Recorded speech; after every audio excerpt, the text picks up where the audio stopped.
I'd like to describe what the individual who has the 14-hour training is going to be doing. So you realize that not all of these things, when you have a fiber release, they're not your responsibility. They fall to another individual. And there are some tools that they're going to be using, and I want to allow you to become a little more familiar with those. And so you realize where your limitations stop and where the one who's got a little bit more training picks up. That person, according to the Purple Book, and you may have seen that floating around your school, is called the Asbestos Program Manager. We just call him the APM. This is not a title that has to be used. It may just be your immediate supervisor, but we use that because it describes the individual who will be doing a number of things. Let me read you just some things that he might be responsible for under the designated person. He would be, could be responsible for compiling the pre-inspection data. He would be responsible for accompanying the inspector, so he's probably been around all the buildings and has seen all the different places where asbestos is located. They would be involved with aiding and designing and implementing the operations and maintenance program. And of course, they would have taken normally another 14 hours of training, or possibly even a 24-hour training, which is the asbestos abatement worker. So they would be qualified to do what's called a small-scale, short-duration project within the school.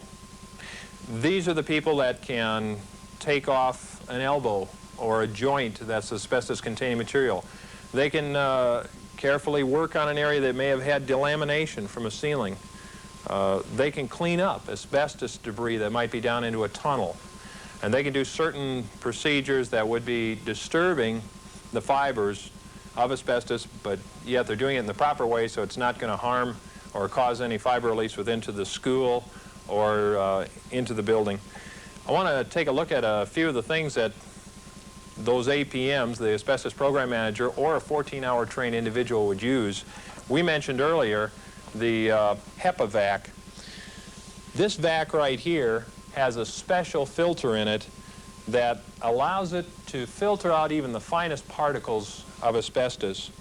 It looks fairly standard, except it's fairly heavy duty, except on the inside from about here down to here is a filter that will take out 99.9% of the fibers of 5 microns and larger. It's an excellent filter. It will filter out the fibers that can be used to pick up dry material that might be debris on the floor. It might be a ceiling tile where the material's fallen down on, and you could go up with this HEPA vac and clean that off. I want to say this could also be used by a 2-hour trained employee for that picking up of a material that might be asbestos-containing material. That's up to your APM or your designated person to decide whether you would be doing that or not. It's a very good article that can be used to contain asbestos fibers. Jim is going to tell us a little bit about the respirator that would be used where they might be disturbing fibers, and just give a little picture of what it's like. Okay, Jim? Under certain circumstances, the workers will need to wear this, what's called a personal protection device. This happens to be a disposable negative pressure regulator. You notice the pink on the filter cartridges.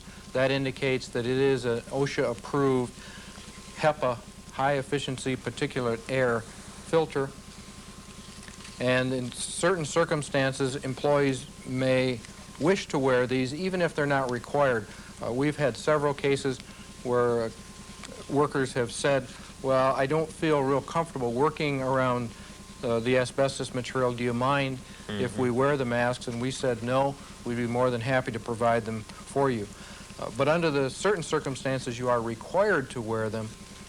And in that case, you, as part of your 14-hour training, you would have a respirator fit program that would show you the proper fit of the respirator and proper usage. Good. I want to show too now. Have you been in these suits? Yes, I have had occasion to put one of the suits They're nice and on warm, aren't for they? a demonstration purpose. You haven't gotten to really try them out, though, have you? These are Tyvek coveralls. They would be used to protect the individual from getting asbestos fibers on him if he's going to be working with asbestos fibers. Again, we're talking about the 14-hour training, and if you're going to be taking that training, you'll learn a lot more about these suits. They're disposable. When you're done with them, they're just taken and disposed of, along with any asbestos-containing material that you might have dislodged. Got one more thing I'd like to show you. Maybe you want to hold this with me, Jim. This is called a glove bag. We aren't going to demonstrate here. Again, the 14-hour training, you would have some hands-on experience with it. But inside you can see there's a glove where hands can be put in, tools can be put inside of a pouch, and this would be used to take off an elbow or a length of pipe. That pipe would be put in here, the bag would be sealed, you'd be able to work on it from the inside without causing a fiber release. It's also used in conjunction with the HEPA vac, as then the HEPA vac would suck out any fibers that would be in the air of this glove bag. Probably won't be using it, but realize that it exists, and there are ways to deal with asbestos and not create a fiber release, not to allow those fibers to get out into the building or into the boiler room.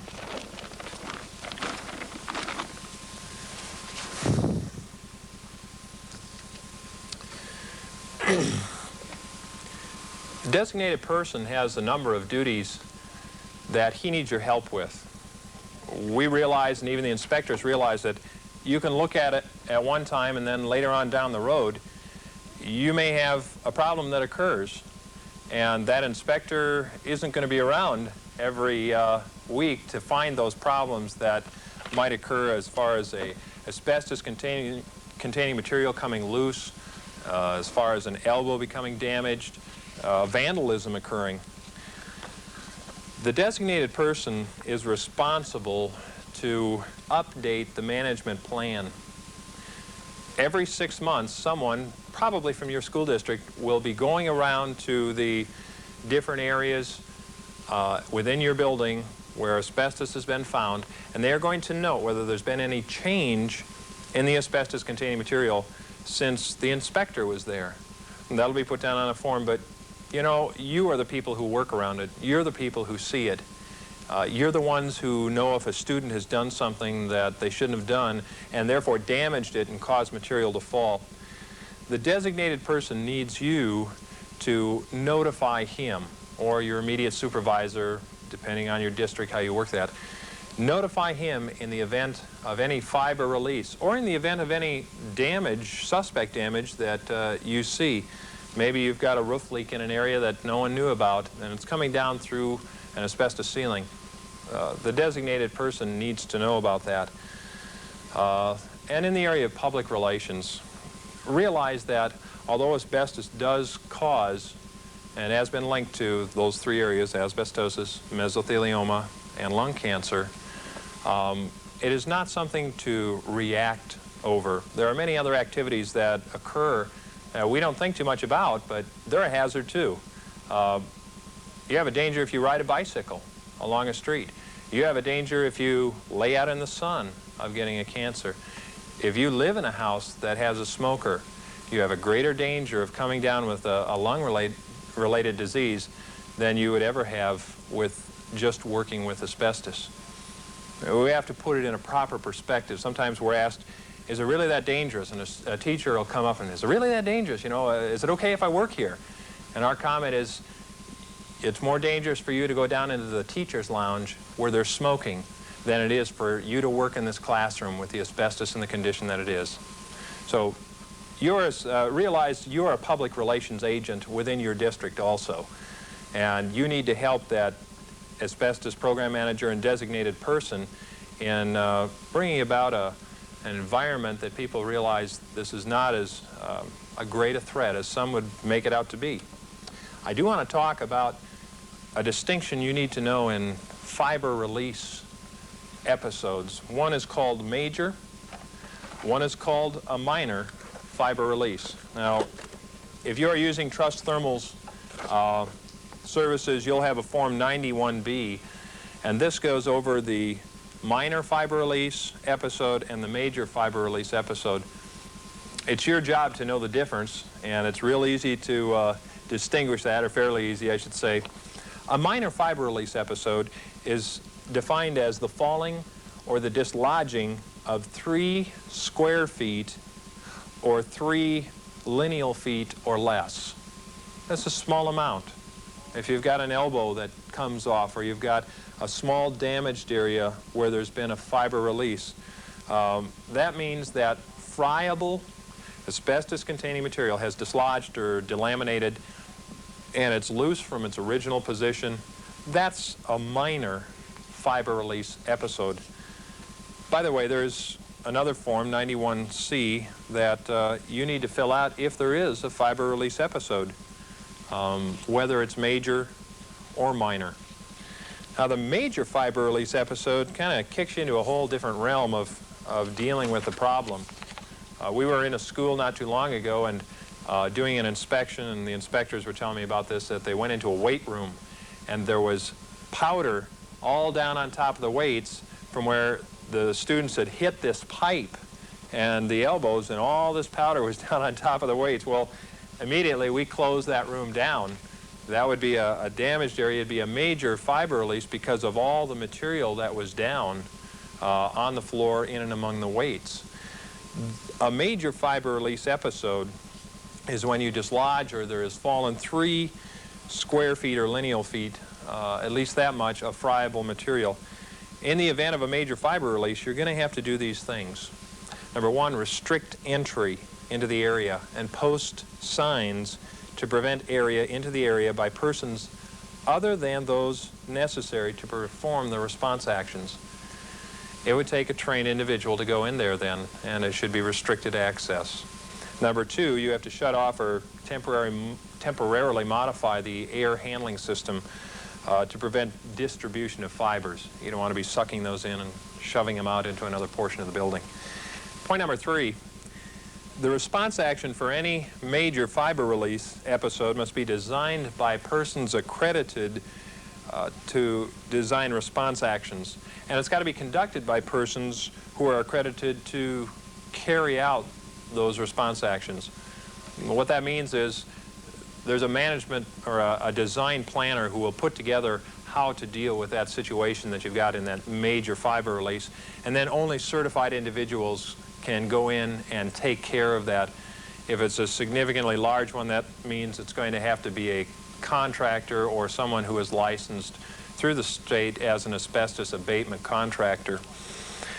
That gives you a little idea on minor versus major fiber release. You need to be able to tell the difference if you're in question. Talk with your designated person or your APM, but just make sure, shut the door, don't let anyone in. If you come across a situation where you do have asbestos-containing materials down on the floor. I've been in asbestos work for about 5 years, and the industry has changed over those 5 years. For what we first started out with, we could use a disposable paper mask. Maybe you've seen some of those or had some of those in the past. To now, we use powered air purifying respirators that force air across your face, and have a lot more restrictions and laws that we have to keep as we safely take out asbestos. I just want to comment that there are 3 different, really 4 different ways, and I've mentioned it before, that are the response action. One is O&M. That falls into your ballpark, your category of taking care of the material so it doesn't get any worse. Other ways that asbestos can be managed or taken care of, and even in our management plan we refer to this, as encapsulation. If you had a situation where they put a suspended ceiling in and they had an asbestos-containing ceiling over that, normally they just went in and knocked a hole right through the asbestos and put a wire up and tied it in and then hung that ceiling down. Well, in the management plan of our reports, it would say HEPA vac off the ceiling tiles, now it depends how friable and so on, and HEPA-vac around that hole that was put up through the ceiling, and then spray with a light penetrating encapsulant. Realize an encapsulant is just a glue that glues the surface or sometimes penetrates in of the material that contains asbestos fibers. So that is one method of dealing with asbestos, is encapsulation. Another method is enclosure. Enclosure means I'm going to somehow make it so it's almost airtight or airtight, and that material is enclosed behind a wall, behind a surface, behind a box. It might be a riser coming up through a classroom. And instead of taking that off, the school district or the management planner said, box that in so it cannot release fibers into the atmosphere. It would be sealed with caulk around the edges, maybe drywalled in. Enclosure is a very legitimate way to deal with asbestos. You might even say the pipe wrap is an enclosure system, because what that does is it puts the asbestos insulation behind usually a canvas and then another mastic or a plaster over the top of that. That's a type of enclosure system. And the last category that, of course, everybody knows about is removal. It might be removal from a boiler room and taking all the piping or ducts. It might be removing a fire spray off a beam. It might be removing suspended ceiling tiles that are asbestos-containing and friable. Or it may be removing the scraping process of scraping off an acoustical plaster off of a substrate, off of what's called a brown coat ceiling. Those are the different ways to deal with asbestos: O&M, operations and maintenance, enclosure, encapsulation, and removal. They give you tell you what a company would do when they come in. So when you're reading a management plan too and you see those terms, you'll understand what they're talking about. Now, how do we fix those problems? Within the district, we're going to be talking about some questions and answers on that. Really, that falls out of your jurisdiction and goes back to the designated person. If you see a problem area, go to your designated person or your asbestos program manager and tell them about it. They're the ones who are responsible to make decisions. They're the ones who are to have had additional training to know what decisions to make. I want you to think now as we walk back through a school building and take a look at some different situations where asbestos-containing material might be found and the different potentials for problems. Let's go into the boiler room again and think back through as we walk in, and there we see that boiler, and that's wrapped with, well, maybe it's not an asbestos jacket. Maybe it's a metal jacket. Most of the time, a metal jacket will just be covering fiberglass. Well, let's say this time it did have the asbestos-containing jacket. Some problem areas to watch for would be right down around the bottom of the boiler jacket, where that meets the base. Many times that covering will come loose. Many times it'll have a little bit of a gap there that fibers will be dropped all along that base. That's an area that needs to stay sealed up with some of that encapsulant I talked about. Another area that's a problem is where you have cleanouts. You know, you have to get into the boiler and clean them out, open them up for inspection, and many times people will tear off that section and just leave it. Or if they have a leak in the boiler, they'll tear it off, and there it is. You've got all this white exposed material. If you can see white insulation material, it's not sealed up well enough, and it needs to be taken care of. Elbows, pipe wrap, especially in a boiler room where there's materials lying around or they've been using a ladder up against the pipes, many times get damaged. And of course, there's always where a valve will go bad or a T will need a new connection into it. And those areas too often have been left open and are just sitting there with asbestos hanging. That needs to be taken care of. They're problem areas. They're areas to watch for. Now, if you've ever crawled a tunnel, it's a wonderful experience. That's one of the areas we don't like to go into, but we've got to go into them. Some are wet, some have sand bottoms. Many times if those tunnels have not been looked in for years, there's material, asbestos-containing material, down on the floor or hanging, or the wraps have rotted. That material also needs to be taken care of. It is part of the inspector's job to find that. But if you've gone through more training, it may be part of your job to repair that.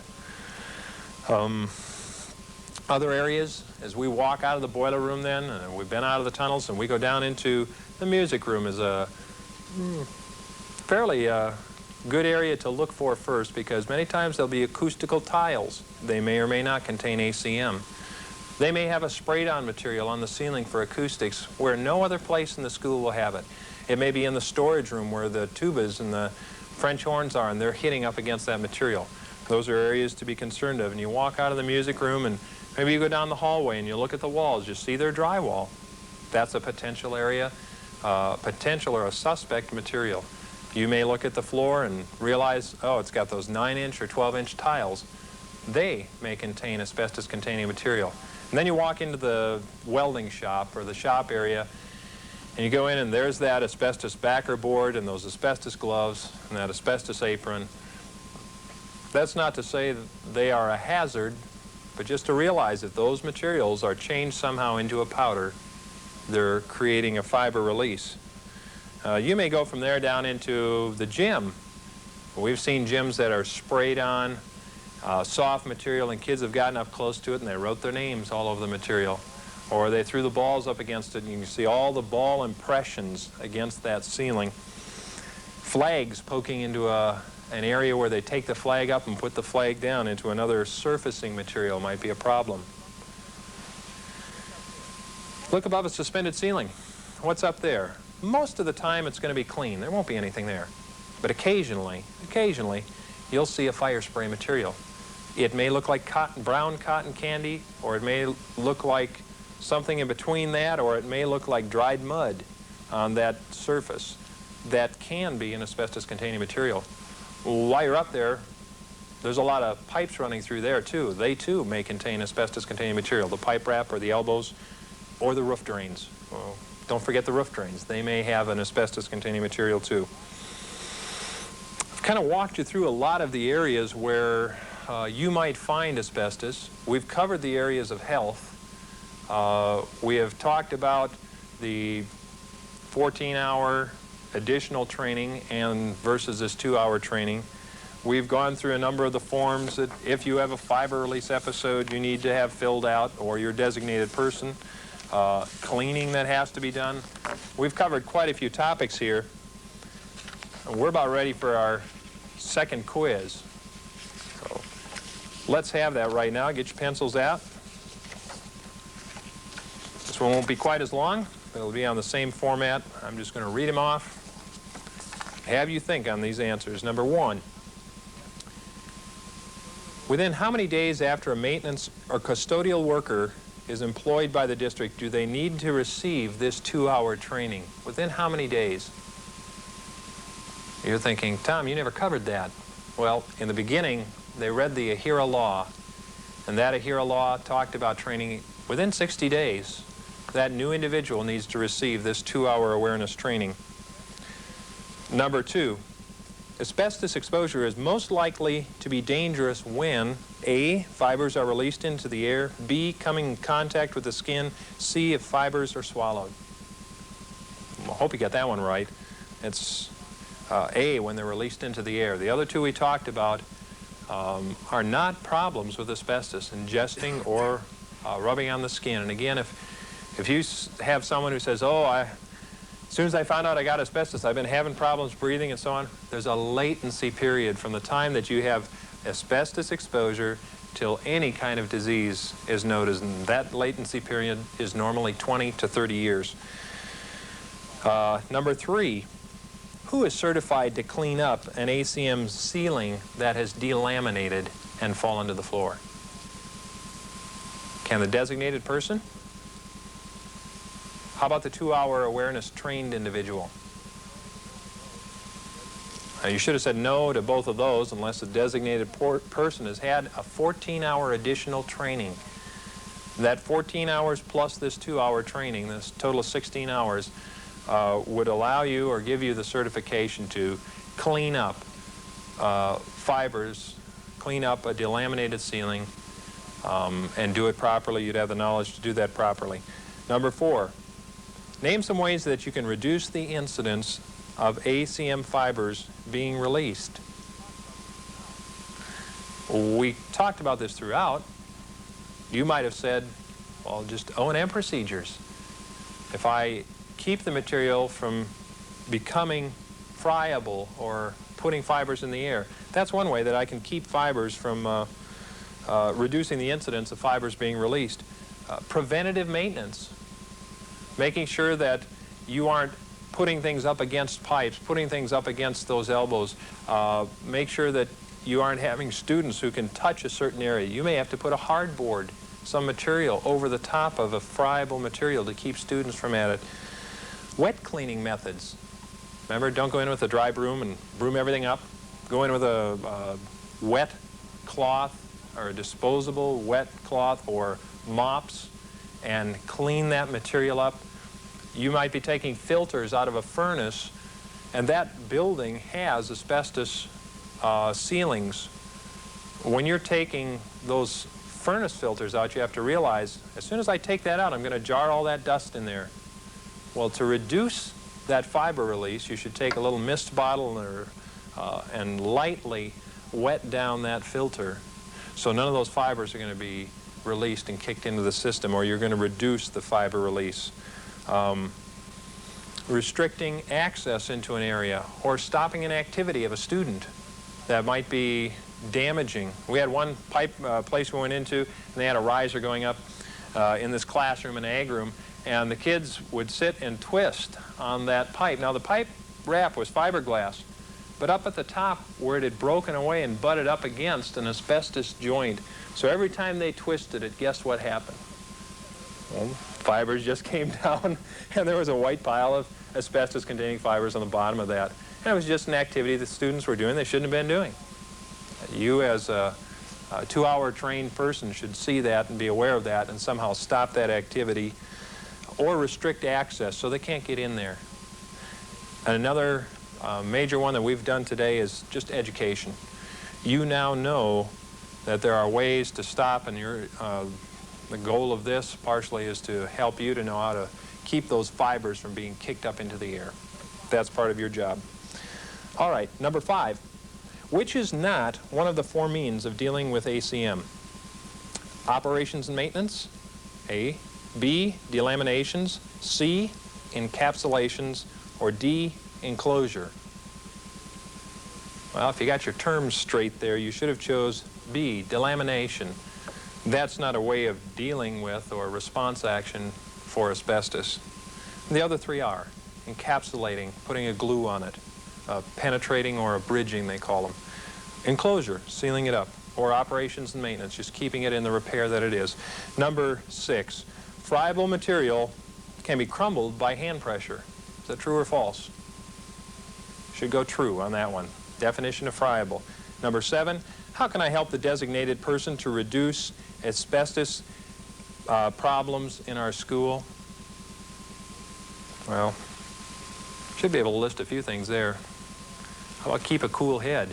If you have or see a problem, coolly and responsibly go to the individual, your immediate supervisor, or your designated person, and tell them of the problem. You realize now that although there are some health problems associated with asbestos, these problems are not as major as many might make out to be.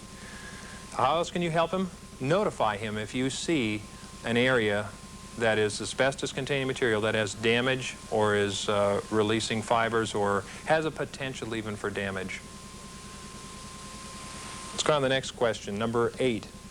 Paperwork needs to be filled out if A, there is a fiber release, B, if first-time cleaning is accomplished under friable ACM after the inspector, C, periodic surveillance is conducted, or D, all of the above.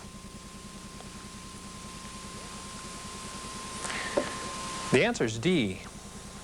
This AHERA law has mandated that certain activities require record keeping. Fiber release, yeah, you have to keep records on that. A first-time cleaning, yes, after the inspector comes in, and if there is a friable surfacing material within 6 months of that inspection, there has had to have been a cleaning on all horizontal surfaces. C, periodic surveillance. Every 6 months, somebody from the district has to conduct a periodic surveillance. And of course, the right answer is D. We're going to take this time right now to return and be with Jim Sneathen, and we're going to ask questions that you might ask. I wish I could have all of your questions and answer them all. We're going to take some of the most typical type of questions and try to answer those and see if that can answer all of or a lot of the questions that you might be asking yourself right now.